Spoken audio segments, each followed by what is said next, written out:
सुप्रभात बच्चों। आज का हमारा टॉपिक है वचन।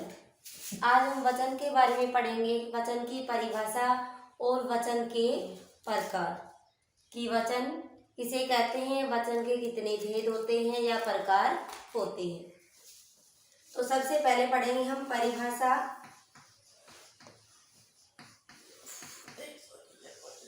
वचन क्या होता है? शब्द के जिस रूप से उसके एक या एक से अधिक होने का बोध होता है। शब्द के जिस रूप से एक या एक से अधिक होने का बोध होता है उसे क्या कहते हैं? वचन कहते हैं। वचन की करेक्ट परिभाषा है। वचन के कितने भेद होते हैं? वचन के दो भेद होते हैं, एक वचन और बहुवचन।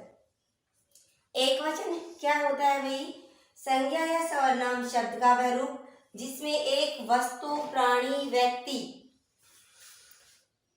दोबारा से सुने कि एक वचन क्या होता है? संज्ञा या सर्वनाम शब्द का वह रूप जिसमें एक वस्तु, प्राणी अथवा व्यक्ति का बोध होता हो। यानी कि एक की संख्या में कोई भी चीज हो, चाहे वो वस्तु हो, व्यक्ति हो, स्थान हो, उसकी संख्या एक ही होती है, उसे एक वचन। और संख्या में एक से ज्यादा हो तो वो बहुवचन होता है। कुछ एक शब्द हमारे वचन संबंधी नियम है। वचन किससे संबंधित नियम?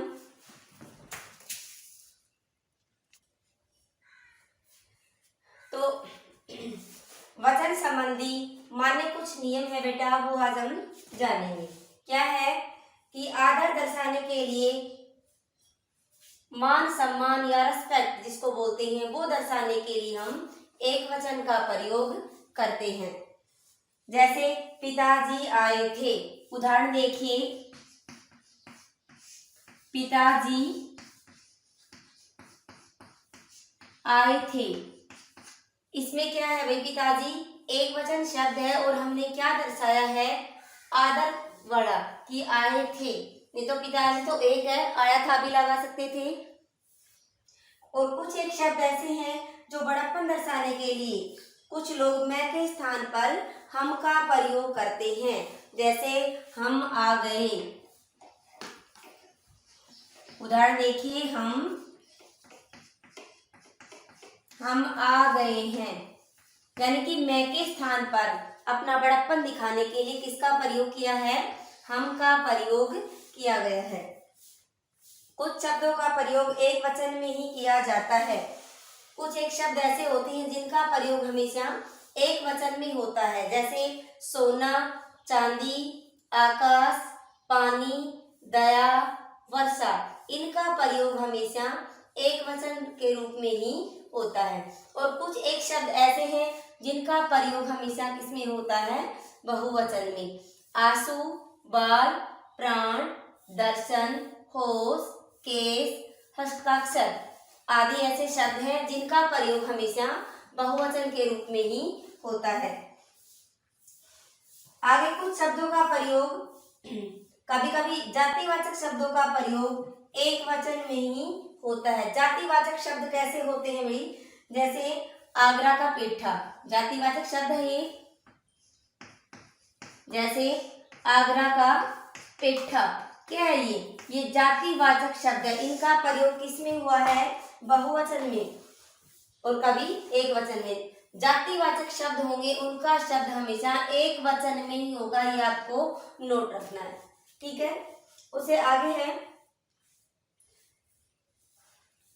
भाई, वृंद, गण, दल आदि शब्द अनेकता को प्रकट करते हैं। यानी कि एक से अधिक बहुवचन बनाने के लिए हम कहीं पर वृंद लगाते हैं तो कहीं पर हम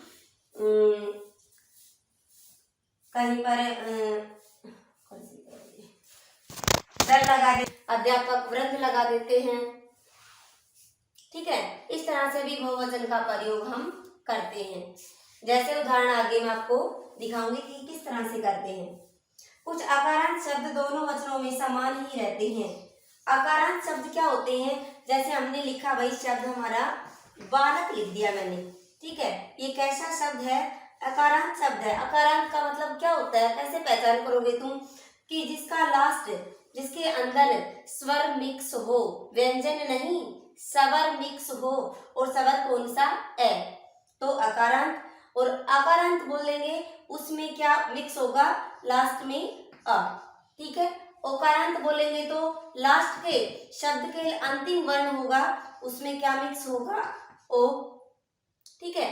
अभी आपसे बोला जाएगा कि अकारांत शब्द कभी बोला जाएगा, ओकारांत शब्द कभी बोला जाएगा, एकारांत शब्द। तो आपको पहचान होनी चाहिए कि अकारांत, एकारांत, ओकारांत होता क्या है, ठीक है। तो अकारांत शब्द का मतलब लास्ट में कै होगा, ठीक है।